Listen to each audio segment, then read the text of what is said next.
La grenade est le symbole national de l'Arménie, un fruit aux qualités nutritives étonnantes et qui a nourri de nombreuses mythologies.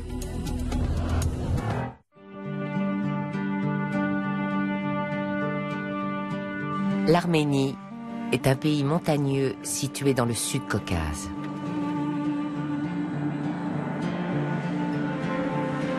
La grenade est le symbole national des Arméniens. Selon la légende, ce fruit contient 365 pépins, soit un pour chaque jour de l'année, afin que personne ne meure de faim. La récolte a lieu en automne.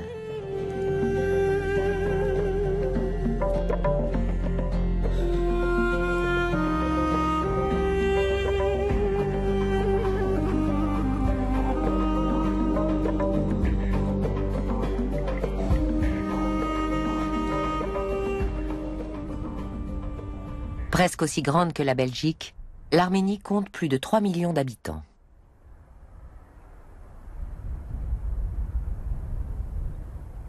« 95% de la population sont de confession apostolique arménienne. À l'époque soviétique, la religiosité des Arméniens posait problème car elle s'accordait mal avec l'idéologie socialiste.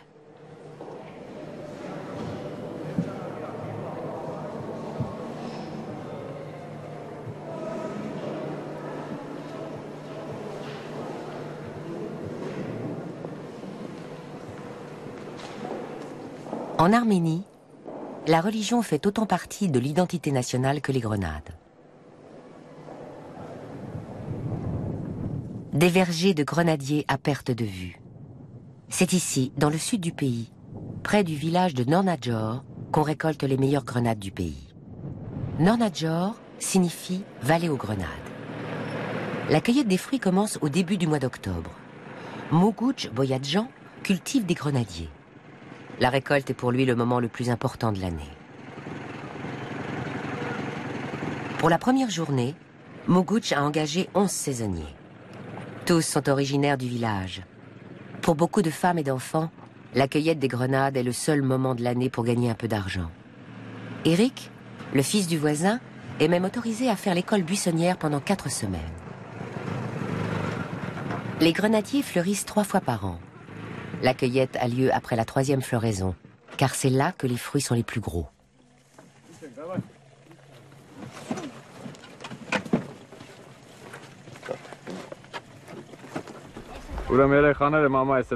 Les enfants vont cueillir les grenades avec ma mère là derrière.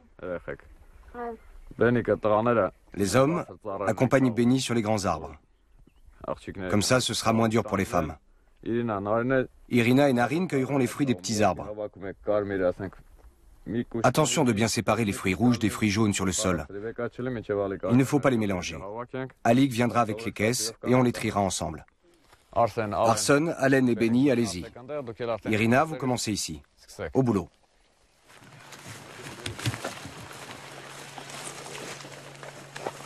La région produit des grenades rouges et jaunes.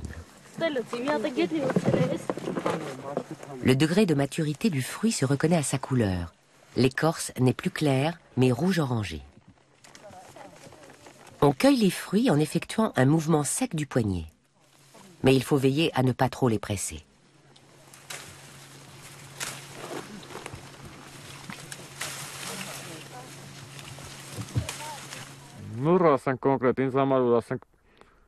Les grenades sont notre seul espoir, notre seule foi. Dans notre village, il n'y a pas d'usine, il n'y a pas d'autre travail. On cultive les grenadiers, on récolte les fruits de la nature. C'est notre seul moyen de survie. À l'époque soviétique, Moguch vivait avec ses parents à Meri, une grosse bourgade située à 30 km du village. Il est venu pour la première fois à Nornadjor il y a 15 ans et est tombé amoureux de ce village. Peu de temps après, il s'y est installé avec sa famille. Aujourd'hui, il est aidé par sa mère, Louba. Elle est institutrice à l'école du village. Irina est la maman d'Eric, 12 ans. Elle a 3 garçons. En dehors de la saison des grenades, elle travaille comme femme de ménage chez d'autres villageois. Ces derniers ne lui donnent pas d'argent, mais de la nourriture pour ses enfants et elle.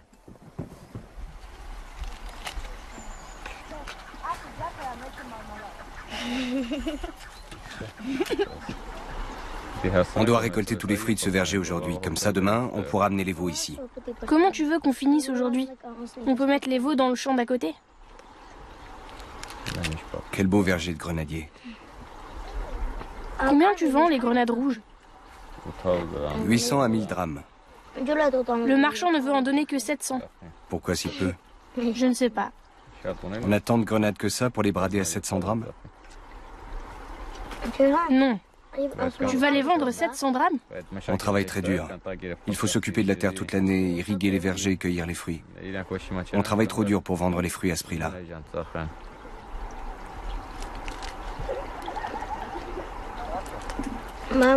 J'adore les grenades acides. Tu aimes quand elles sont acides? Oui. Pourquoi? J'aime le goût acide. Je préfère les rouges. C'est très bon pour le sang.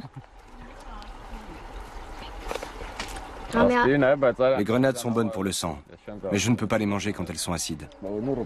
Quand il n'y aura plus de grenades, qu'est-ce que tu mangeras? J'en mangerai plus. J'attendrai l'automne prochain. Qu'est-ce que tu mangeras? Des bananes, des oranges? De la nourriture normale.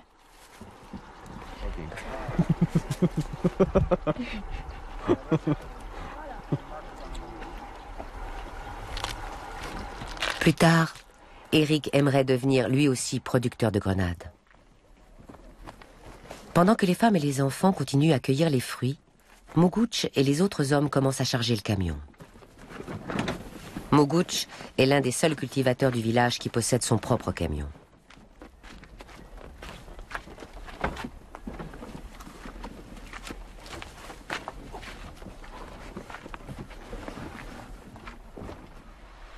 Arsène! Viens! Où étais-tu passé? Il est déjà tard. Dépêche-toi. Monte dans le camion. On va rentrer à la maison. Les autres restent ici pour continuer la cueillette. Fais bien attention aux caisses qu'elles ne glissent pas en cours de route.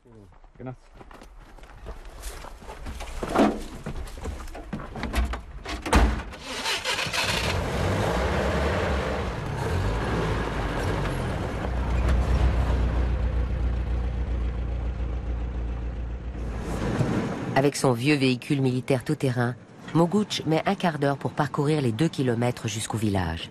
C'est à peine plus vite qu'en marchant.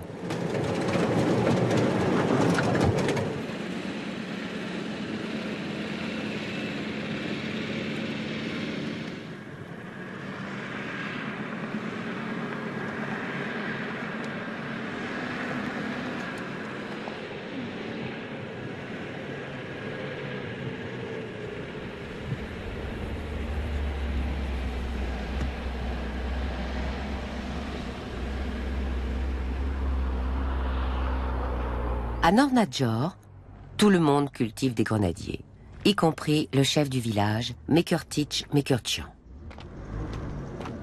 Depuis 4 ans, il défend les intérêts de ses habitants. Il assure la communication entre eux, transmet les nouvelles et fait le lien avec le monde extérieur. En outre, il se rend en ville pour accomplir leurs démarches administratives ou leur procurer ce dont ils ont besoin.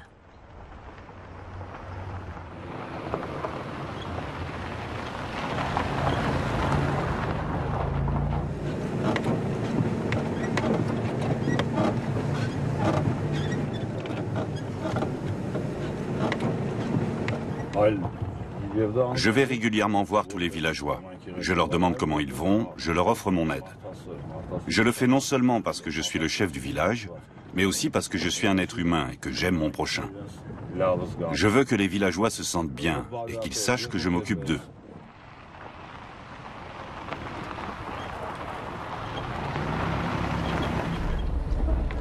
Bonjour, comment vas-tu, Aga Khanum? Où est ton fils, Maïs? Quoi? Où est Maïs? Il y a un problème? Pas du tout. Est-ce qu'il a commencé à cueillir les grenades? Il va faire plus froid les prochains jours et les grenades risquent d'éclater. Je vais lui parler. À bientôt, Aga Khanum.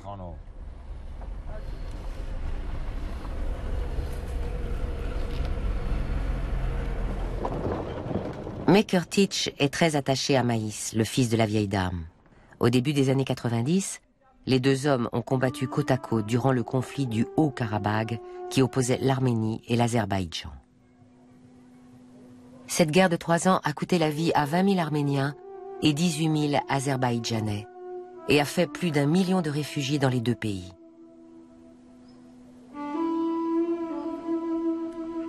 Beaucoup d'Azerbaïdjanais vivaient à Nornadjor. Ils ont tous été expulsés vers leur pays et les Arméniens chassés d'Azerbaïdjan sont alors venus s'installer à leur place. À ce jour, le conflit n'est toujours pas tout à fait résolu.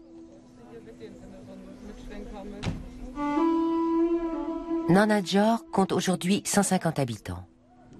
La plupart possèdent quelques grenadiers. Certains élèvent des vaches.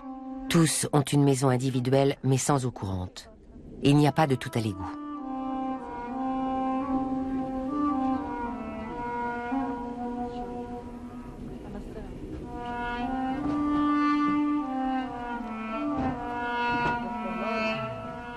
En général, plusieurs générations vivent sous le même toit. Cette famille a récolté quelques sacs de grenades et attend au bord de la route d'éventuels acheteurs.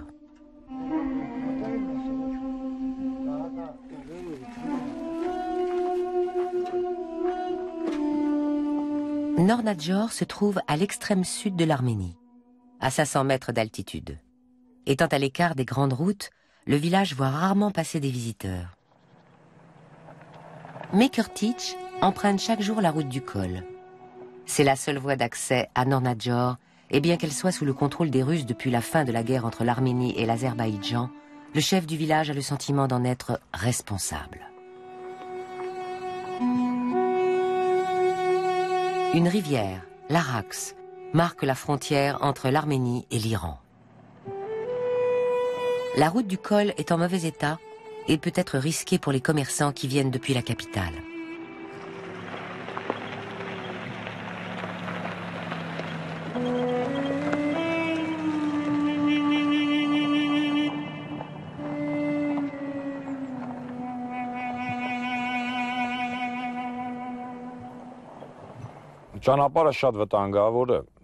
Cette route est très dangereuse. Heureusement, cette année, il n'y a eu que des accidents mineurs. Rien de bien grave. Les gens sont prudents. Ils font attention en roulant. Je suis en négociation avec les autorités pour faire réparer cette route. Parce que si rien n'est fait, les habitants iront voir ailleurs en Arménie. Si on veut développer le village de Nornadjor, au lieu de l'isoler, on a besoin d'une route en bon état. C'est aussi indispensable que l'air et l'eau. À certains endroits, la route est tellement étroite que 2 véhicules ne peuvent pas se croiser. L'un d'eux doit se garer sur le bas-côté. Les poids lourds ne peuvent évidemment pas circuler ici.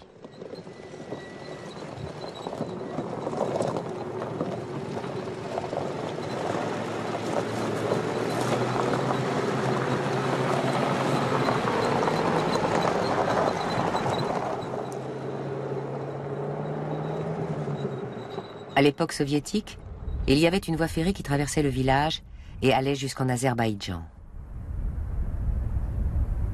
Depuis la guerre avec le pays voisin, cette ligne n'est plus exploitée. Les habitants de Nornadjor espèrent bien qu'elle sera rouverte un jour.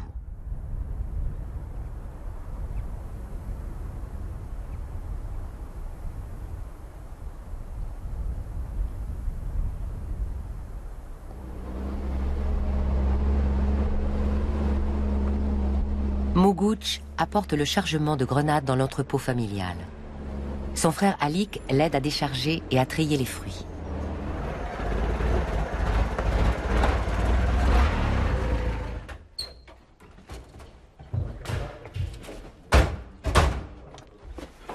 Les cartons contiennent chacun jusqu'à 25 kilos de grenades. Ils ne sont pas très solides et ne tiendront pas bien longtemps. Moguch a commandé des cajots en bois dans la ville voisine. Mais la livraison se fait attendre. Depuis l'obtention de son diplôme en gestion d'entreprise, Alik s'occupe des finances de la famille. Mais durant la récolte, il doit donner un coup de main. On trie les grenades selon leur couleur avant de les entreposer. On ne conserve que celles qui sont irréprochables et suffisamment grosses. Les fruits trop petits ou abîmés sont mis de côté et serviront à fabriquer du vin. Les grenades rouges sont les plus appréciées car ce sont les plus belles. Elles sont plus acides que les grenades jaunes beige. Ces dernières sont plus grosses et plus lourdes. Elles pèsent plus de 300 grammes chacune.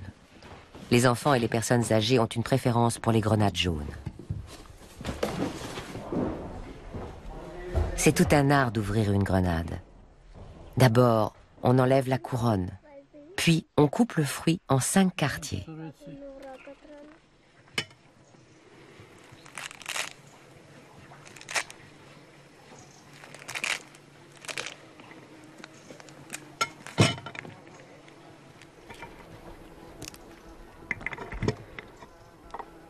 Les enfants sont les premiers servis. On veille à ne pas laisser couler une seule goutte du précieux jus sur la table. Les grenades sont excellentes pour la santé. Elles regorgent de vitamines, de minéraux et d'oligo-éléments.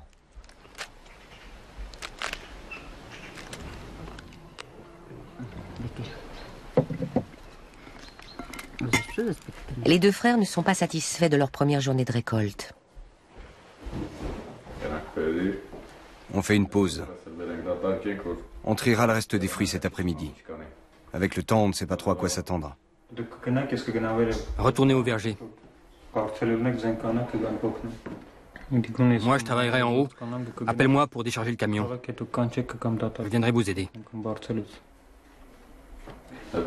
Cette année, les grenades sont moins belles. Les pluies ont beaucoup abîmé la première floraison. Ce sont des grenades de qualité moyenne. La quantité est correcte, mais il ne faudrait pas qu'il y en ait moins. Le chef du village passe à l'improviste. Comment ça va? Bien? Réjouissez-vous de la récolte. Elle doit vous rendre heureux et vous nourrir. On allait justement faire une pause café. On prendra le tri après. Bien, allons-y. Cette année, la récolte me semble très moyenne. On a manqué d'eau pendant l'été. Comment ça? On n'a pas eu de pénurie d'eau? J'ai l'impression que ta récolte est très moyenne. L'année dernière, il y avait plus de gros fruits. L'année dernière, la première floraison était meilleure. Cette année, la météo a été défavorable. J'espère quand même que ça ira. Tu penses récolter la même quantité? À vrai dire, il y a eu assez d'eau cette année. Parfois, on en a manqué, mais c'est surtout le temps qui nous a causé du souci. Il faisait ou trop froid ou trop chaud. Là, on ne peut rien faire. Mais pour ce qui est de l'eau, c'est vrai que les conduites d'irrigation sont vieilles et souvent cassées. Elles sont pleines de trous. Tant qu'on ne les aura pas réparées, on perdra beaucoup d'eau. Après, ça devrait aller mieux. Le plus gros problème, c'est la route du col. Les gens s'arrêtent dans les villages voisins, ils ne montent pas jusqu'à chez nous, parce que la route est en trop mauvais état. Même si la récolte était meilleure, les deux frères ne gagneraient pas beaucoup plus d'argent. Peu d'acheteurs s'aventurent jusque dans leur village.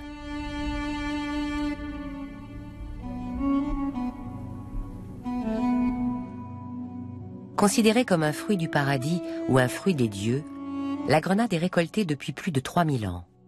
C'est l'un des premiers fruits cultivés par l'homme.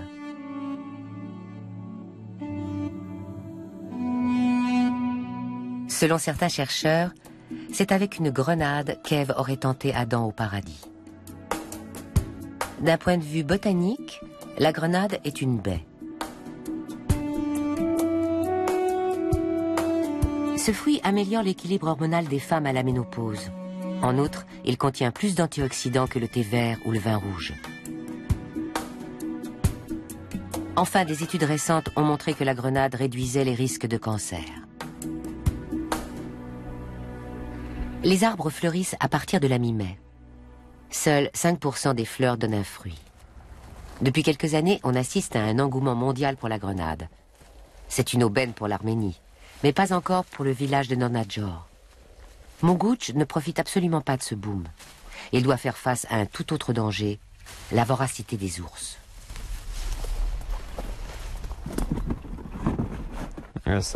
Ici, il y a encore des traces de son passage. Après s'être rempli le ventre, les ours se montrent ingrats en faisant leurs besoins partout. Ils vivent dans la montagne. Ils viennent dans les vergers n'importe quand, même en plein jour. Ils font des trous dans la clôture ou la font tomber en cassant les poteaux. Ils font énormément de dégâts. Un ours adulte peut ingurgiter 60 kilos de grenades par jour. L'été, Moguch doit également faire face à des pénuries d'eau. Il n'a toujours pas trouvé de solution à ces deux problèmes. L'année dernière, les 53 hectares de vergers de Nornadjor ont donné 240 tonnes de grenades.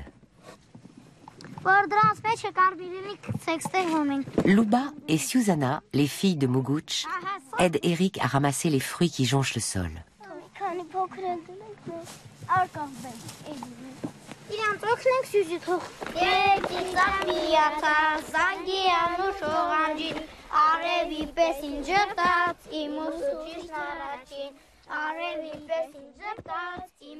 La première journée de récolte est terminée et les cueilleurs rentrent chez eux. Moguch, lui, aide les autres producteurs de grenades en transportant leurs cajots de fruits dans son camion. Il ne sera pas chez lui avant minuit.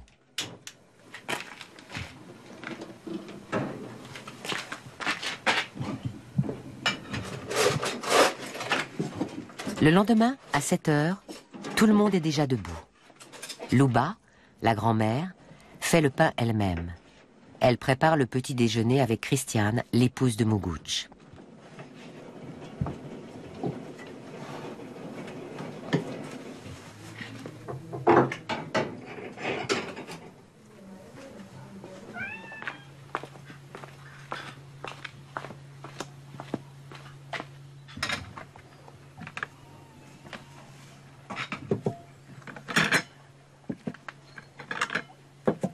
Une fois par an, Moguch achète la nourriture spéciale pour les cochons dans la ville la plus proche.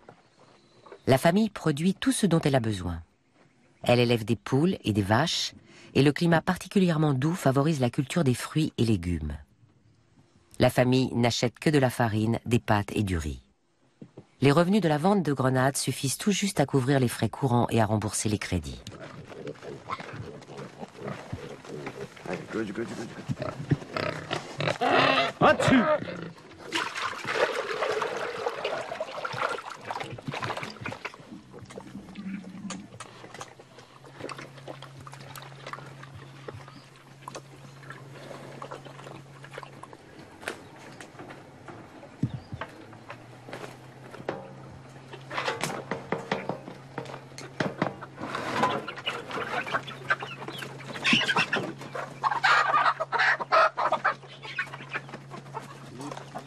Moguch n'a pas le temps de souffler. Quand il ne récolte pas les grenades, il taille les arbres, arrache les mauvaises herbes ou plante des boutures. Ici, tout est bio, même la nourriture du chat.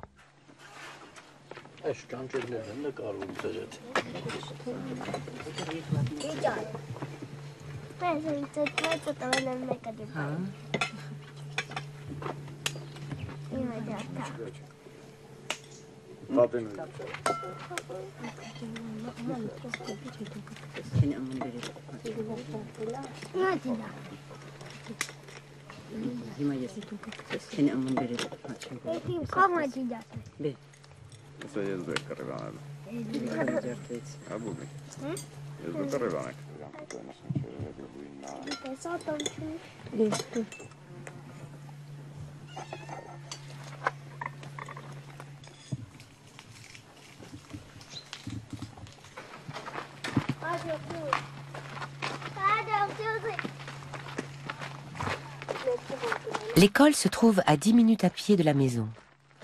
Luba enseigne l'histoire et les mathématiques. Christina, la géographie et la religion.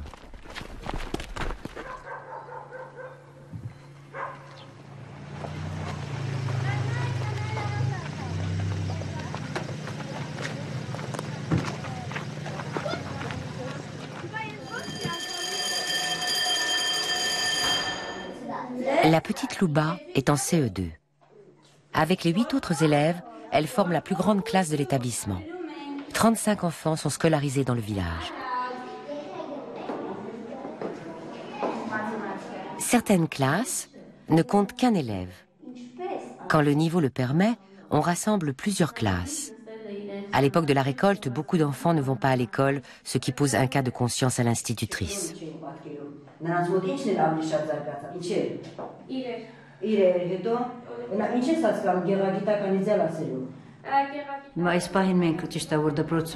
Si les enfants et les instituteurs restaient à l'école, il manquerait de bras pour la cueillette. J'aime beaucoup travailler avec les enfants à l'école. C'est ma vie. Ça correspond à mon caractère. J'enseigne depuis que j'ai obtenu mon diplôme. J'apprends sans cesse et ça me réjouit d'apporter quelque chose aux enfants.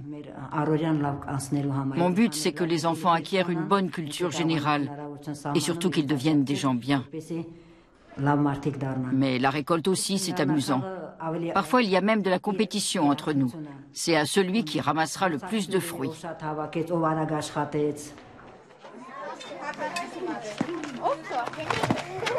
Luba veut avant tout préparer les enfants à l'avenir, quel qu'il soit.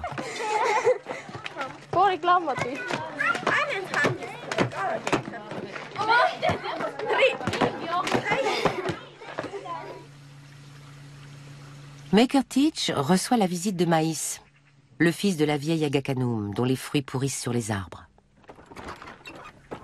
Maïs, te voilà enfin.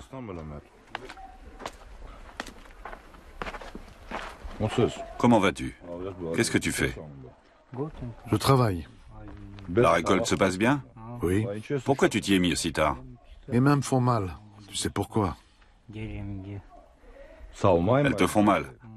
Assieds-toi et raconte-moi. Depuis 5 ans, Maïs vit avec sa mère à Nornadjor. Il a passé 2 ans dans une prison d'Azerbaïdjan.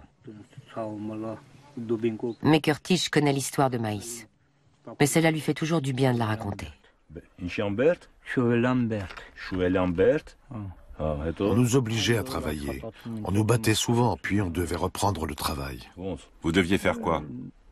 On nous obligeait à faire tous les travaux dans la prison.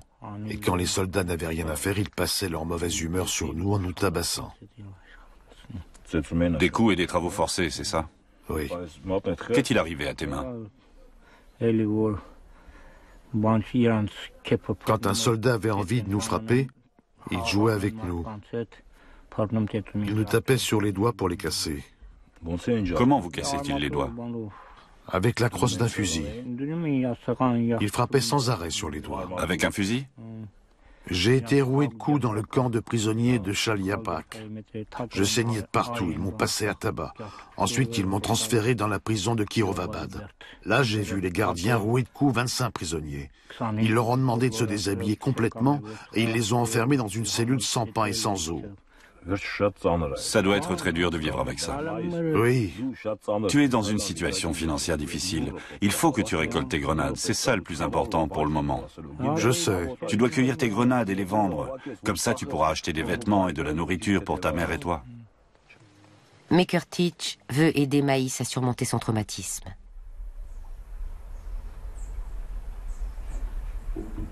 Muguch aime les enfants. En plus de ses 3 filles, il s'occupe des garçons qui l'aident à la récolte. Cette grosse grenade vient de la première floraison.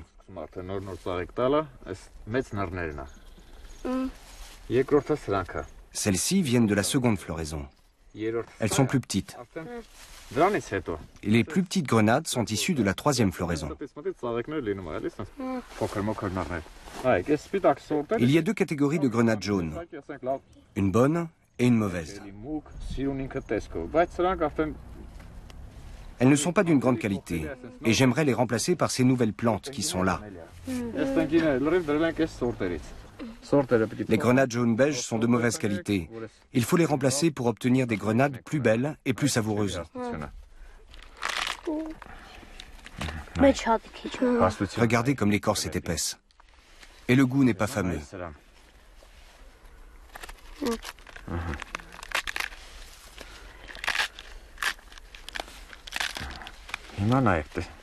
Les grenades rouges sont bien différentes. Regardez comme les pépins sont beaux. Goûtez-les.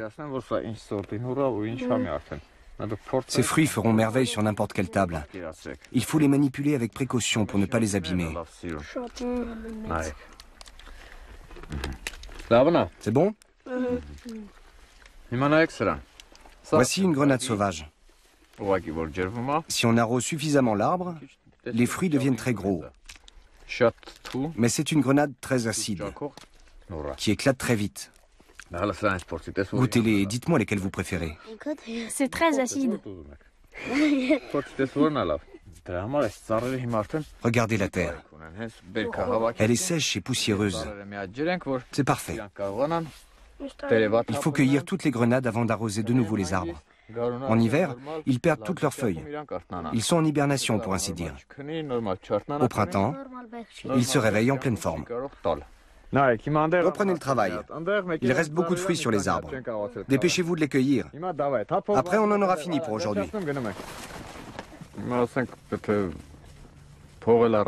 Même si on m'offrait une fortune pour ma maison et mes vergers, je ne partirai jamais d'ici. J'aime vivre ici. J'aimerais bien partir en vacances ailleurs, mais je ne pourrai jamais me passer de cette terre, de cette nature, de cet air. Le travail est très pénible. Et puis, il faut se battre contre les serpents, les scorpions et les ours. Un accident peut se produire à tout moment, mais je resterai toujours ici. Et la météo joue de bien mauvais tours à Mougouch. La pluie a un effet désastreux sur les grenades. Dès que l'eau pénètre à l'intérieur du fruit, celui-ci moisit.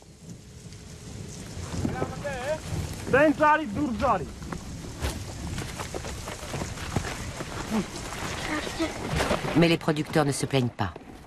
Alik essaie de sauver les plus gros fruits, car ce sont ceux qui rapportent le plus. Les belles grenades rouge-orangées se vendent jusqu'à 800 drachmes le kilo, soit 1,60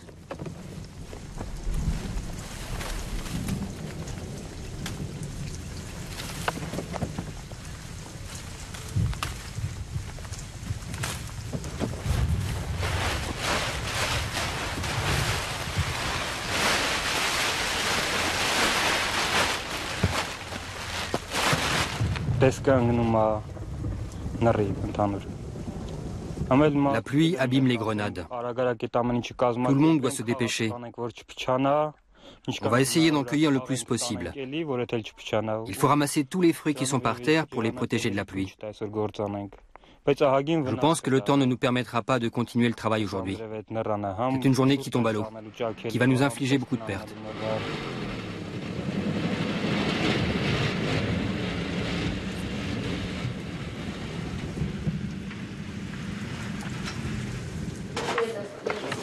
Le lendemain, les nuages et la mauvaise humeur se sont dissipés. Les frères Boyadjan ont le sourire. Ils accueillent leur premier gros client de l'année.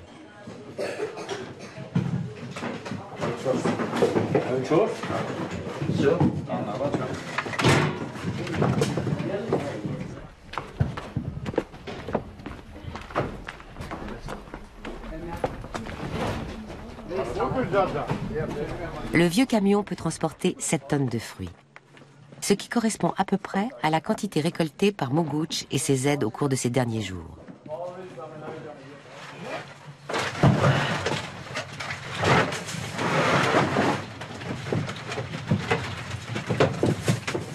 Vanik Ayrapetjan paye 500 drachmes, soit environ 1 € le kilo de grenade jaune et 700 drachmes le kilo de grenade rouge. Bien sûr que les producteurs sont nombreux dans la région, mais les grenades de Mougouch sont d'excellente qualité. Elles peuvent se garder longtemps en chambre froide. Une fois cueillies, les grenades cessent de mûrir. Vanik pourra les conserver plusieurs mois à une température comprise entre 0 et 5 degrés. C'est à Noël qu'il réalise son plus gros chiffre d'affaires, car tous les Arméniens consomment une grenade au réveillon. Je suis très content de notre affaire. Ça confirme que notre récolte est excellente. Ce grossiste apprécie nos fruits. Il sait qu'on travaille très dur toute l'année pour assurer la qualité. Il fait une bonne affaire et nous aussi. Ça fait 5 ans qu'on travaille ensemble. C'est notre plus gros client.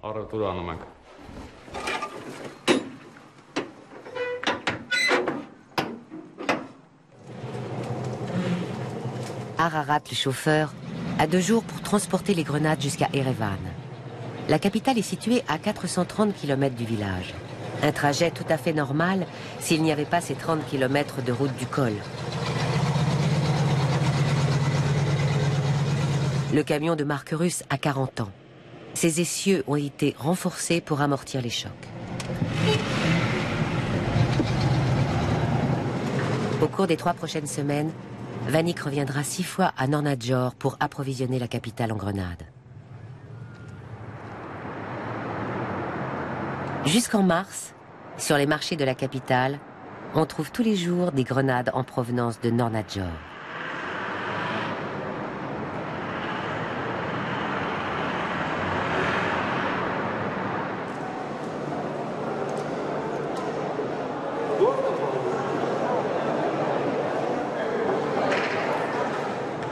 Melik Gazardjian choisit les plus belles grenades, non pas pour les consommer, mais pour s'en servir comme modèle.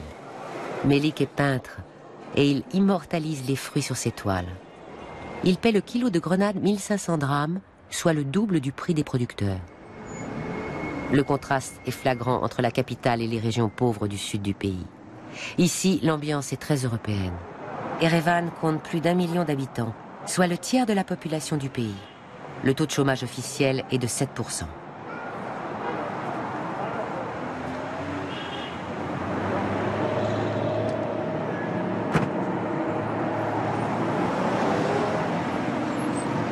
Les vieux immeubles sont démolis au profit de bâtiments modernes. À la périphérie de la ville, on trouve encore des cités dortoirs de style soviétique. C'est ici que Melik habite et travaille.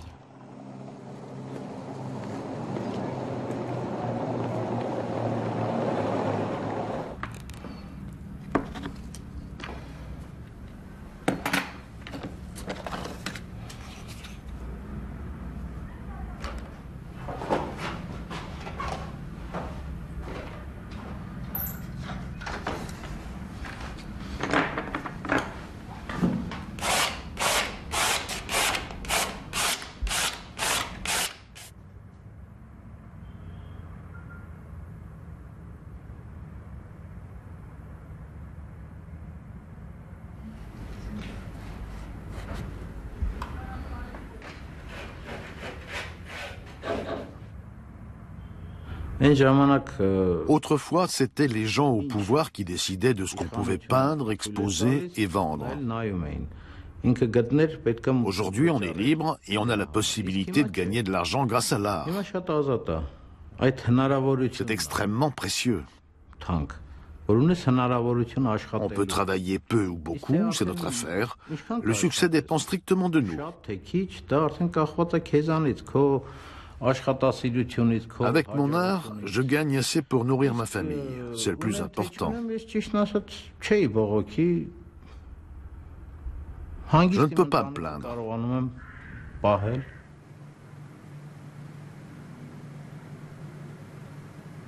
Le talent de Melik a été découvert alors qu'il n'avait que 10 ans. Il n'a jamais exercé d'autres métiers. Ses sujets préférés sont les femmes et les grenades. Mais il ne s'impose aucun style. Ses œuvres lui ont valu une reconnaissance internationale. Il y a 5 ans, il a exposé pour la première fois à l'étranger.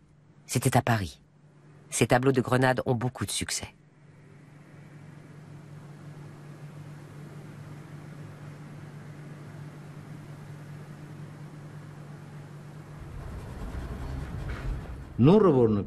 Quand je peins des grenades, le tableau doit être suffisamment réussi pour que j'ai envie de l'accrocher chez moi.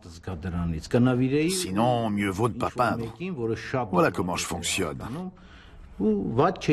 La plupart de mes tableaux de grenades sont vendus à l'étranger. Les membres de la diaspora arménienne les achètent parce qu'ils ont la nostalgie de l'Arménie. Chaque fois qu'ils regardent la toile, les grenades leur rappellent leur pays, leurs racines. Tous ces souvenirs ravivent leur attachement à l'Arménie. C'est pour ça qu'il est important pour eux d'acquérir un tableau représentant des grenades. Melik met 1 semaine pour peindre ce genre de toile. Tous les dimanches, il expose ses œuvres avec d'autres artistes. C'est une manifestation très connue qui attire les touristes comme les membres de la diaspora arménienne. Chaque semaine, Melik vend 1 ou 2 tableaux de grenades, ce qui lui rapporte jusqu'à 300 €.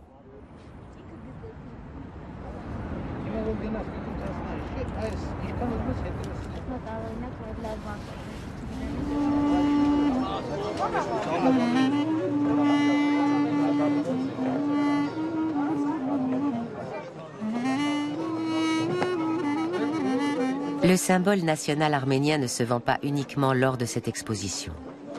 Sur le marché du centre-ville, la grenade se décline sous toutes les formes et dans tous les matériaux. Bois, argile, tissu.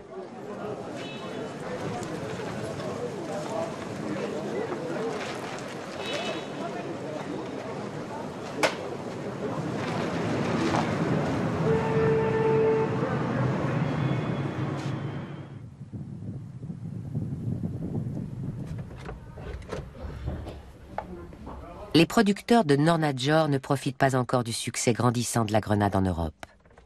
La famille Boyadjan s'estime cependant satisfaite de la saison. On célèbre la bonne récolte. Les producteurs de Nornadjor ont cueilli 280 tonnes de grenades. Si Muguç parvient à produire sa nouvelle variété de grenades en quantité et en qualité suffisante, il envisage de s'attaquer au marché européen. Mekertiç, le chef du village, a été convié au festin. En tant qu'invité d'honneur, il porte le premier toast.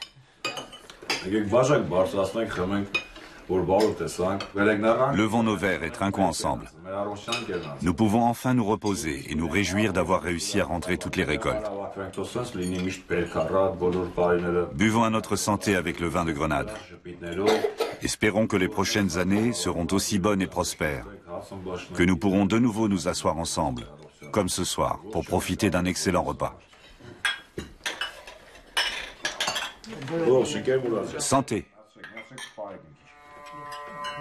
Les toasts se prolongent jusqu'à tard dans la nuit. La récolte, la maison, la famille, les défunts. Sans oublier les grenadiers qui ont fait la réputation du village de Nornadjor.